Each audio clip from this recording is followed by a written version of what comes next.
Hi hello friends, welcome back to my channel. ఎలా ఉన్నారు అందరూ? బాగున్నారా?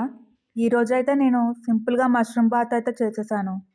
ఎప్పుడు పులిహారేనా, ఎప్పుడు వెజ్ బిర్యానీ అయినా అని అనుకున్న వారికి, డిఫరెంట్గా తినాలి అనుకున్న వారికి ఈ పలావ్ రెసిపీ అయితే చాలా బాగుంటుంది. మరి ఈ పలావ్కి కావాల్సిన ఇంగ్రీడియంట్స్ అన్నీ రెడీ చేసి పెట్టుకుంటే చాలు. 10 నిమిషాల్లో కుక్కర్లో 2 విజిల్స్ వేయించి ఈజీగా రెడీ చేసేయచ్చు. ఈ పలావ్కి కాంబినేషన్గా కర్రీ అవసరం లేదు, ఉత్తి రైతాతో తినేయచ్చు. నేనైతే ఆలు కర్రీ, మకానా కర్రీ, అలాగే రైతాతో సర్వ్ చేసుకున్నాను. షార్ట్ వీడియో చూస్తేనే ప్రాసెస్ అనేది ఈజీగా అర్థం చేసేసుకోవచ్చు. మీకు డీటెయిల్డ్ వీడియో కావాలంటే కింద డిస్క్రిప్షన్లో లింక్ అయితే ఇస్తాను, ఒకసారి చెక్ చేయండి. నాకైతే ఈ పలావ్ చాలా బాగా నచ్చింది. మీరు కూడా ఒకసారి ట్రై చేసి టేస్ట్ ఎలా ఉందో కామెంట్ చేయండి.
వీడియో మీకు నచ్చినట్లయితే లైక్, షేర్, సబ్స్క్రైబ్ చేయండి.